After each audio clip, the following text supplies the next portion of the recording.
She was in the shower. I was plugging in my phone to charge, saw hers light up on the counter. One new message. No preview. Just, Brandon, 10:41 a.m. I didn't think. I tapped it. Don't worry. He suspects nothing. We're almost there. That was it. I stood there, staring at those 10 words.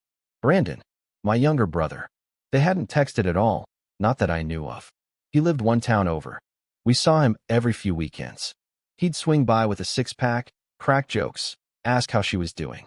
They got along, sure. But this? I opened the thread. The messages were fresh. 2 days old at most. All short, clear, nothing romantic. No kissing emojis. No hearts. It was worse than that. You handled the call? Yes. His signature's still on the old doc. We're covered. Delete everything. You know what to do. Let him ask questions. Stay calm. There were no files attached. No media. Just precision. Like they were already in phase 2 of something. I scrolled up. Not much older content. Probably deleted. Then I checked her call log. Last night, 22 minutes. Incoming, Brandon. 2 days ago, missed call, Brandon. Same day we had a fight about nothing. She claimed I forgot to take out the trash. Slammed the door. Didn't speak for hours. Said she needed to go clear her head. Took her keys, left for 2 hours. Came back with nothing but silence and a fake apology. I checked the location history. She'd been at his house. She never mentioned it. She said she went for a drive. She lied. I didn't touch anything else. I put the phone back where she left it, screen down on the counter. The water shut off. She stepped out, humming like she had zero reason to worry about anything. I grabbed my keys. I'll be back in 10, I said. You okay? She asked, drying her hair. Yeah, just forgot something. I sat in the car with the engine off. My hands weren't shaking. I wasn't heartbroken. I wasn't even angry. I was watching a wall crack, quiet, slow, but steady. I needed one thing. Confirmation. Not theory. Not instinct. Proof. Because I wasn't just dealing with a cheating wife. If Brandon was in on it, this wasn't about sex. This was something else. I got back 20 minutes later. She was in the kitchen, phone in hand, acting normal. You okay? She asked. Yeah. Forgot my wallet. She nodded, barely looking up. If she was nervous, she didn't show it. If she'd seen the message was read, she didn't say anything. Just turned her back and stirred her coffee. I watched her for 5 seconds, then walked out. I called Brandon from the truck. Hey, he said casual. Everything good? Yeah, I said. Quick question. Did you talk to Mia yesterday? Silence. Then. What? Yesterday. You call her. I don't think so. No. What? He sounded off. Not panicked. But not smooth either. Just checking. She said you talked about the thing with the insurance renewal. Oh, that. Yeah. I guess I did call. Briefly. He recovered too fast. You sure it wasn't a 22-minute call at 10:30 at night? Another pause. Longer. Wait. Why are you checking her call log? Why would I need to if nothing's going on? Look, it was about paperwork. She said you were stressing. I was just helping. Helping with what? Look, man, are you okay? You tell me. I hung up. I pulled up my email. Searched keywords from the texts. Document, signature, safe. Nothing. I checked the physical safe. Nothing missing. Nothing new. But she'd been in it. I saw the pin pad, dust disturbed. She knew the code. She said she never used it. Lie. That night, I didn't say anything. We ate dinner. She asked about work. I gave short answers. After dishes, she sat next to me on the couch, legs folded under her, blanket over her lap like it was any other weeknight. I waited 10 minutes, then turned to her. You talked to Brandon yesterday? She glanced at me. 1 second too long. Yeah. About your insurance stuff. Why didn't you say anything? You were tense. I didn't want to pile on. How long have you two been talking without me knowing? What's with the questions? Just answer. He called me for a favor. That's it. Did you go to his house? Another pause. What? No. Your GPS says otherwise. Are you tracking me now? No. I checked your phone because you left it unlocked. Saw the message. Saw where you were. Her whole body stiffened. Her face went flat. What message? The one that said, he suspects nothing. She didn't move. Didn't blink. You misunderstood. It's not what you think. So explain it. It's complicated. Then make it simple. I can't. Try. Nothing. She got up, went to the bathroom, shut the door. No apology. No denial. No tears. She wasn't scared because she'd already picked her side. I called Brandon again. This time I didn't ask. If you've got something to say it now. It's not what you think. Then what is it? You don't understand. I understand more than you think. Look, she needed help. She didn't want to stress you. It was my idea to handle it. And the text about me not suspecting anything? That was taken out of context. I hung up again. If they were covering for each other, there was a reason. And if it wasn't sex, it was money. I started digging. The first thing I did was check my calendar. I wrote everything down: meetings, travel, family dinners. I cross-checked it with my bank statements, the security camera logs, and her Uber receipts from her email. That's where the cracks started. She told me she'd been visiting her mother 2 Fridays ago, claimed her mom was sick, said she didn't want to bother me since I had deadlines. But the Uber drop-off wasn't her mom's place. It was Brandon's. Twice in the same week. 2 separate rides. One at 7:38 p.m., one at 2:17 p.m., 2 days apart. She spent over 2 hours there both times. I asked her again that night, "You were at Brandon's place last week?" She froze, then said, "Just dropped something off. I didn't even go inside. I already had the camera footage." She stayed over 2 hours. Walked in with a tote bag. Came out with nothing. Next day, I checked our joint account. She transferred $1,200 into a separate personal account, her rainy day fund. She always told me she only used it for emergencies. There was no emergency, except whatever they were planning behind my back. I dug deeper. Her work calendar didn't match up either. She logged strategy sessions every Tuesday. I called her office pretending to be from HR compliance, asked for her official hours. She hadn't been in on a Tuesday in 3 weeks. Tuesday was the same day Brandon's phone showed the highest usage according to a tracking app one still had from when he lost his phone 2 years ago. He never changed his Google account. Still backed up by default. Their call logs? Lined up perfectly. She said they were talking about helping me. Maybe they were. But not in a way I was meant to survive. The timeline didn't match. Nothing did. Receipts from restaurants I'd never been to. Rental invoices for cars under her name, pickup locations 2 counties away. A laptop charged to our Amex, shipped to a P.O. box I didn't recognize. I looked it up. Belonged to a virtual office suite in Brandon's business registration filings. Then I found the paper, stuffed in the back of the filing cabinet. Folded, slightly torn, nearly shredded with other junk mail like she was rushing to get rid of it. It was a copy of a durable power of attorney draft. My name at the top. Her name and Brandon's listed as the agents. They hadn't submitted it yet. I took photos. All of it. Then I started a document timeline on my laptop. Folder labeled Failure Protocol. Inside, every transaction, call log, GPS ping, and calendar conflict. I wasn't documenting a marriage anymore. I was building a case. I pulled her old laptop from the back closet. The one she stopped using a year ago when she switched to a work-issued MacBook. She never wiped it. Just said it was too slow and left it behind like it didn't still hold half her digital life. It booted up. Took time, but it came alive. I went straight to the downloads folder. Nothing. Then desktop. Mostly junk, budget spreadsheets, recipes, tax folders. Then I hit her work stuff folder. Inside, subfolder called 2019 Assets. Inside that, 2 resumes, 3 PowerPoint decks, and 1 email draft. No subject, no title, just a file named _notes. I opened it. It wasn't notes. It was a full email, saved but never sent. Albatross. We've scrubbed the primary chain. No exposure on the lead account.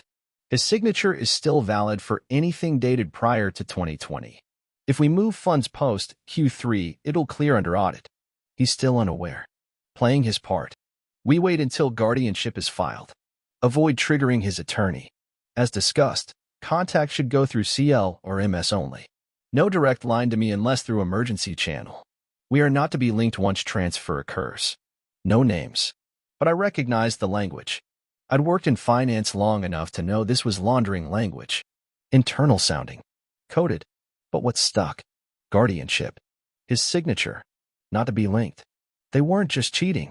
They were preparing to take over everything, as if I was already declared unfit to manage my own life. I dug deeper. Her male client was still synced. Nothing in the inbox. Nothing in sent. But drafts were still there. A different draft, newer, dated a month ago. We may need to accelerate the timeline. He's noticing inconsistencies. If the trust isn't touched until post-filings, we're safe. Otherwise, we lose the account. Trust. I checked my father's estate paperwork. The trust we'd established before his passing. I was the sole beneficiary. But if I was declared mentally unfit, everything would go to the secondary trustee, who had been updated 6 months ago. I checked the file. Secondary trustee Brandon R. They'd already set it in motion. They weren't trying to replace me. They were trying to erase me legally. I called my father's old attorney the next morning. Told him I was reviewing the trust. Said I had a few questions about its structure. I kept it casual. Secondary trustee was updated last October, he said, flipping through his notes. Didn't you approve that? Remind me who it was updated to? Brandon R. Same last name. Brother, right? Right, I said. And how was it approved? It came from your joint address. Physical copy. What signature? You sure? Your initials are here. Witnessed. Notarized. I never signed it. Someone forged me. I asked for a copy to be sent. When it arrived, it was legit. Every box ticked. Every signature looked close, but not mine. I called Brandon's office line. He didn't answer. I called Mia. Straight to voicemail. I wasn't chasing them. I was closing in. That night, I ran a property search.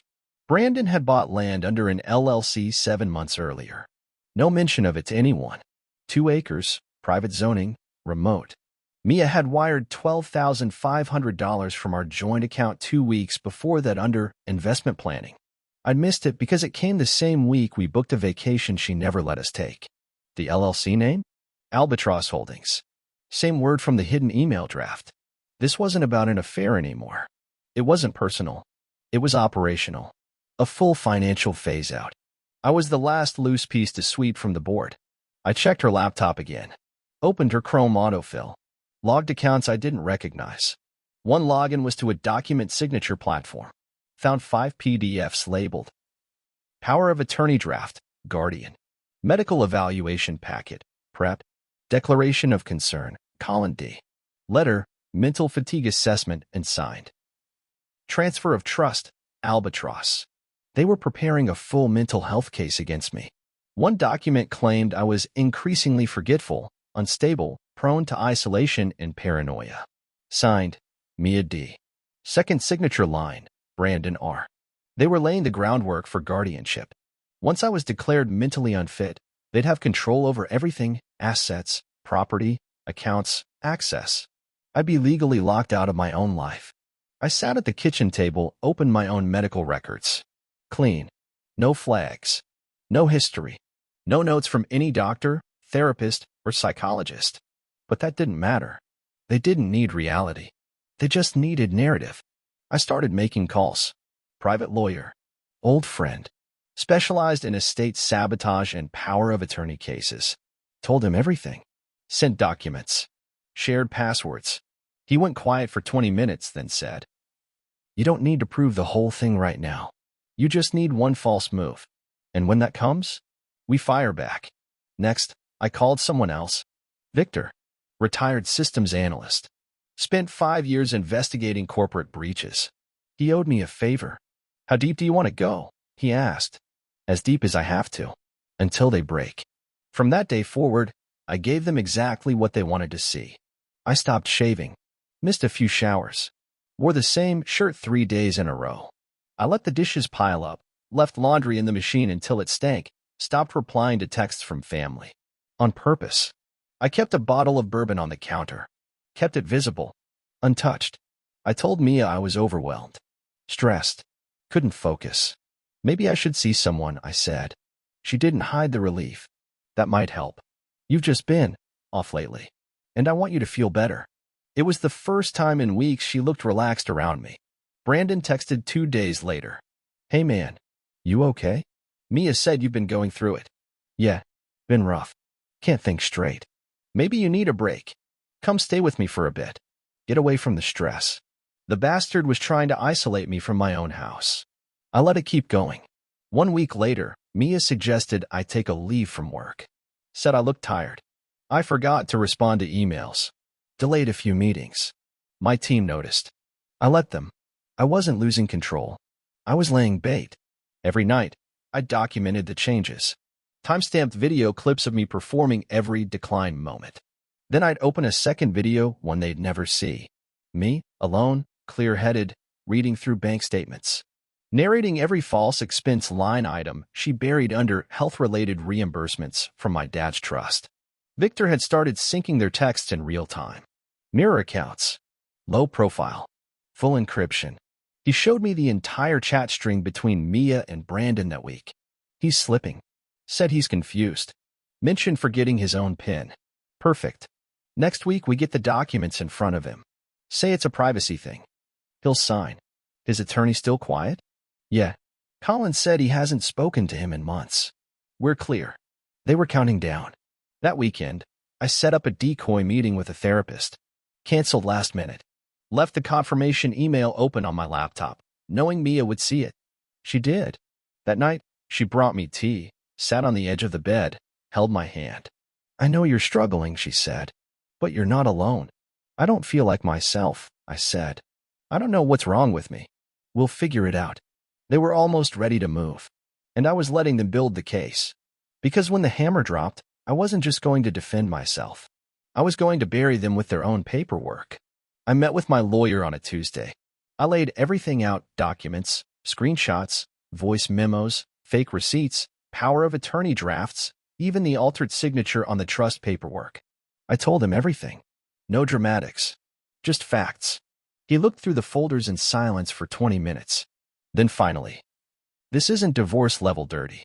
This is criminal. Can we prove it? You already have most of it. You just need the trigger, the moment they try to act on it. How close are we? Close enough. I'd advise recording everything you touch.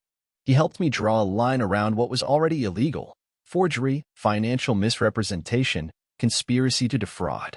Guardianship paperwork filed under false mental health claims was felony level. If they pushed it through, and we caught it happening, they'd both go down hard. That same day, I drove 2 hours out to meet Victor in person. He'd been tracking their data in the background, discreetly. No alarms. Nothing to tip them off. They've both shifted devices last week, he said. New phones. Same carriers. I mirrored them anyway. He handed me a small USB stick. Everything. Call logs. Voicemails. Emails. Live mirror of their shared cloud folder. Encrypted backups, timestamped. He pulled out a second item, a watch. Looks normal. It's not. Press the crown twice, it records. 3 times, it transmits. Holds the recording in internal memory. You'll get an hour of clean audio per session. Charges like a fitted. And this is legal? He looked at me. Do you care? No. Then use it. That night, I tested the watch during dinner. She asked about my therapy appointment. Said she was proud. I went. You're taking control, she smiled.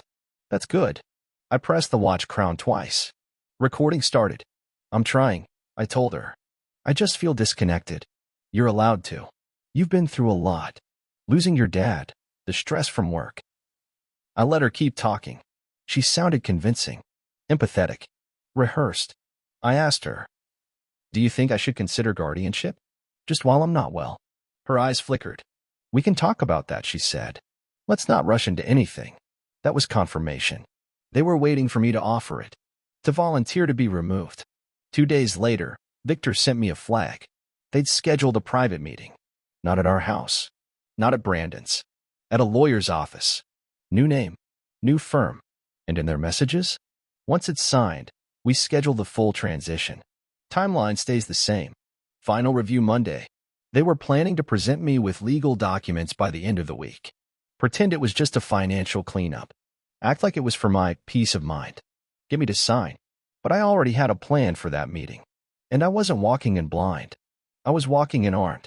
Friday, 3 p.m. Brandon texted me that morning. Hey man, want to grab coffee later? Just us. Mia said you've been doing better. Thought we could catch up. Friendly tone. Familiar. Bullshit. I replied. Sure. You call it. I'll show up. They picked a small office complex 20 minutes out. No firm name listed on the door. Just a buzzer, a frosted glass panel, and a waiting area with no receptionist. I walked in wearing the watch. Pressed the crown 3 times. They were already inside when I was called back. Brandon was in a polo, seated with his arm draped casually on the chair next to him. Mia was standing by the window, pretending to look at the view. A man in a blue jacket sat at the desk, his face blank, polite. He introduced himself as a financial consultant. Helping families streamline transition planning, he said. We're just here to help, Mia added, sitting down. We don't want to overwhelm you, right? I said. So what exactly are we transitioning? Well, the consultant said, with everything that's been happening lately, your dad's passing, the trust being active, we just want to make sure things are positioned properly. For safety. Continuity. Continuity, I repeated. Correct. Brandon jumped in. This isn't about taking anything. It's about helping you focus on recovery. We handle the logistics. That's it. I nodded slowly. They slid a folder across the table. Inside, a durable power of attorney document, pre-filled. Signature lines for me, and for Mia and Brandon. There was also a mental health affidavit, unsigned, but drafted. All of it already prepped. If we sign today, it'll avoid complications, the consultant said. Prevents the state from stepping in later. So I just sign this and step back? Temporarily, Mia said. Just until you feel stable. And you two get full control of my assets, access to all accounts, and guardianship approval without court? It's not like that, Brandon said. That's exactly what it is, I said, calmly. And I've got it all on record. I stood up. Every word you just said? Recorded. Every document you brought in? Photographed. Every fake draft Mia's emailed? Backed up. They both froze. This was a setup? Brandon said, voice rising. No, that was your move. This, I pointed to the watch, was the counter. I walked out. No yelling. No threats. No last words. I already had what I needed. That night, I sent the full audio and supporting documents to my lawyer, Victor, and 3 copies to secure legal contacts. 1 copy went to a prosecutor Victor used to work with.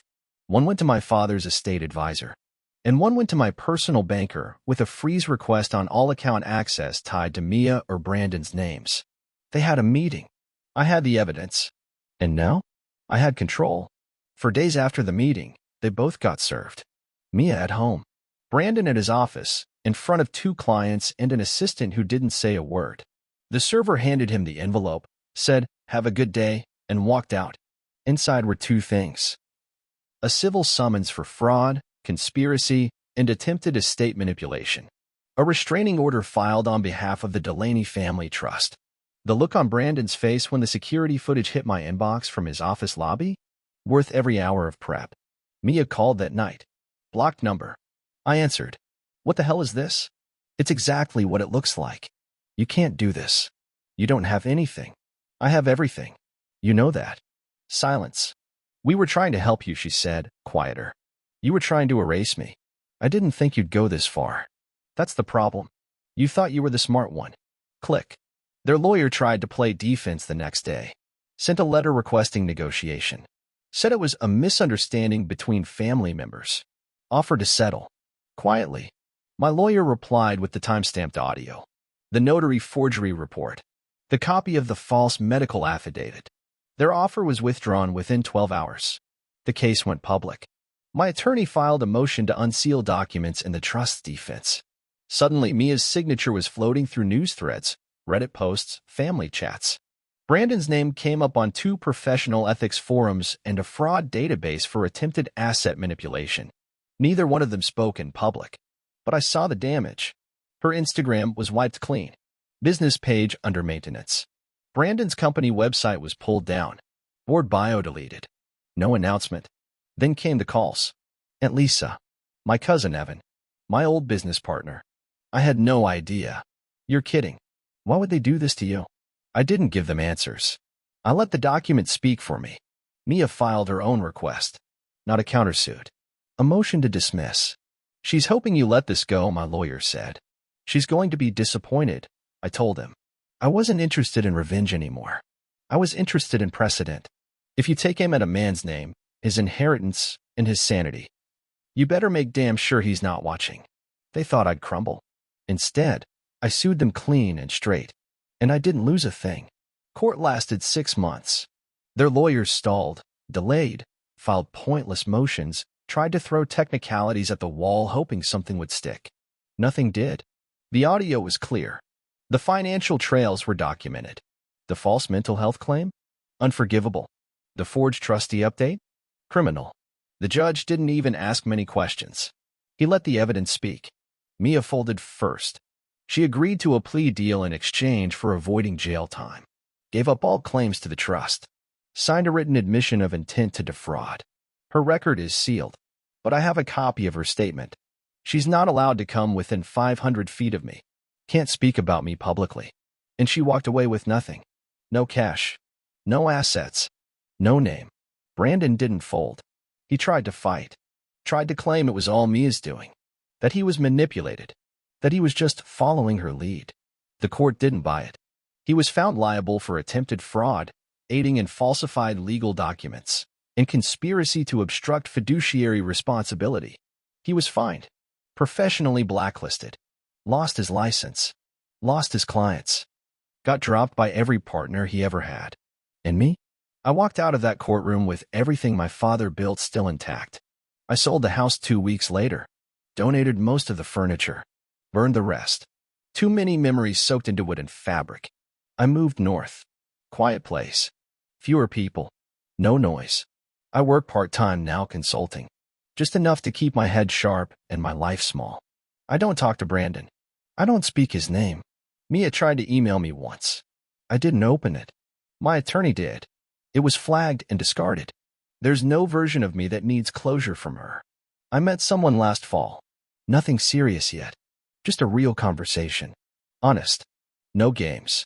She asked me once if I had siblings. I used to, I said. Blood doesn't mean family. Loyalty does. And some things, once broken, don't get put back together. I still keep the documents. Every screenshot. Every recording. Not out of bitterness. Out of principle. You don't throw away the evidence after the trial.